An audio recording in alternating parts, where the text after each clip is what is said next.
Can you think of 3 things that you love the most about your job?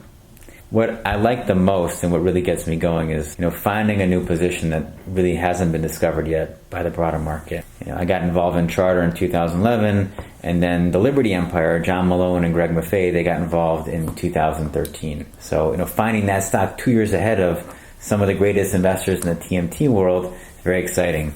Getting involved in SiriusXM before Berkshire Hathaway, that's exciting. So, little old me finding, coming from Cleveland, Ohio, and now working on Wall Street and competing against some of the best investors in the world with the best track records in the world. And when you can find a position ahead of the market and then you see the best investors in the world come in behind you, that's exciting.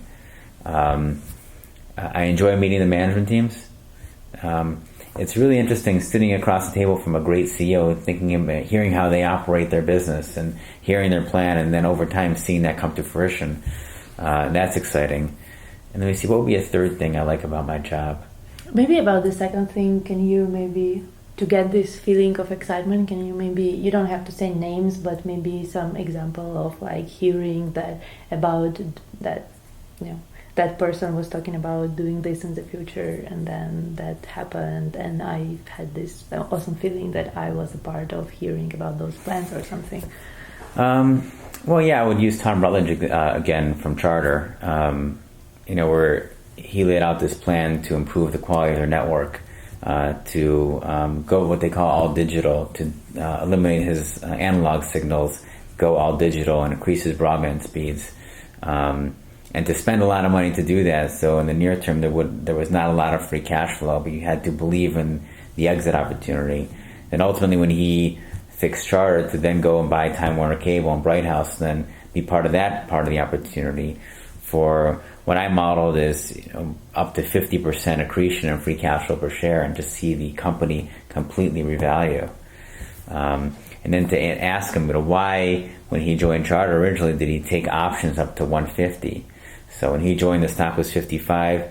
He had options up to $150. And you say, why did you structure the deal like this? Well, because I think the stock's going to triple. You have to be passionate about what you're doing. If you're going into a particular field for the wrong reason, you're not going to be successful. So whatever it is, if you're into cars and you want to go work at a car manufacturer, you're going to be successful. If you're into, and maybe you have some startup and autonomous or whatever you're passionate about, you're going to be successful in, and you're going to make a lot of money in ultimately, and you're going to be happy. So that's it.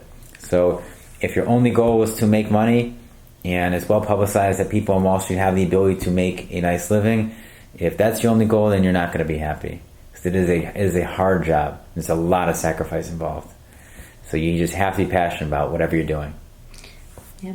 So the only task is to find out what you're passionate about. Exactly. It takes time. It takes a lot of time.